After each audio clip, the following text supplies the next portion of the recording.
తారక రామారావు గారికి విజయవాడ తూర్పు నియోజకవర్గం ఘనమైన నివాళులర్పిస్తూ ఎన్టీ రామారావు గారు చేపట్టిన ₹2 కిలో బియ్యం అనే పథకం అప్పటి వరకు భారతదేశంలో ఏ ముఖ్యమంత్రి గాని ఏ రాజకీయ నాయకుడు గాని చేపట్టిన బృహత్తరమైన పథకం. అది భారతదేశాన్ని ప్రభావితం చేయడమే కాకుండా ఈ రోజున కేంద్ర ప్రభుత్వం అన్ని రాష్ట్రాల్లోనూ ఆ కార్యక్రమాన్ని మొదలుపెట్టిన సంగతి మనందరం కూడా గుర్తు చేసుకోవాలి. ఒక్క బియ్యం పథకమే కాకుండా పెన్షన్ ఆ రోజున ₹35తో మొదలైన పెన్షన్ ఈ రోజున ₹4000 ఈ రాష్ట్రంలో తీసుకుంటా ఉన్నారంటే అది వృద్ధాప్య పెన్షన్ కావచ్చు, వితంతు పెన్షన్ కావచ్చు, వికలాంగుల పెన్షన్ అయితే ₹6000. డిసీజ్ వచ్చిన వాళ్ళు అది కిడ్నీ గానీ క్యాన్సర్ గానీ డిసీజ్ వచ్చిన వాళ్ళకి బెడ్ రిడిన వాళ్ళకి ₹15,000, జబ్బు చేసిన వాళ్ళకి ₹10,000 ఈ విధంగా ఇవాళ పెన్షన్లు తీసుకోగలుగుతున్నారంటే ఆ రోజున నందమూరి తారక రామారావు ప్రవేశపెట్టిన ₹35 పెన్షన్స్ కి అది కూడా ఆంధ్ర రాష్ట్రంలోనే మొట్టమొదట ప్రారంభించడం జరిగింది. దాని తర్వాత అన్ని రాష్ట్రాల్లో కూడా దాని యొక్క ప్రభావం అన్ని రాష్ట్రాల మీద పడి ప్రతి ఒక్క ముఖ్యమంత్రి కూడా దాన్ని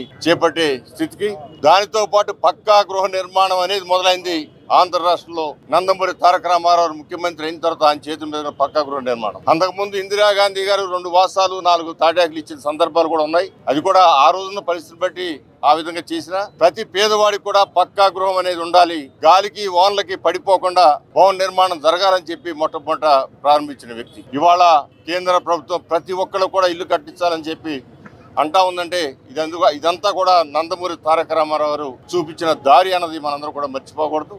అలాంటి మహోన్నతమైన వ్యక్తి ఘనమైన నివాళులు అర్పిస్తూ ఆయన ఆశయాలు ఆయన ఆదర్శాలన్నీ కూడా తూచా తప్పకుండా పాటించడానికి మేమందరం కూడా ప్రయత్నం చేస్తామని చెప్పి మరొకసారి ఆయన నిలువెత్తు విగ్రహం ముందు శపథం చేస్తూ పార్టీని ఆయన స్థాపించిన తెలుగుదేశం పార్టీని మరింత పటిష్టతగా ముందుకు తీసుకెళ్లేదానికి మేమందరం ప్రయత్నం చేస్తామని తెలియజేస్తున్నాను.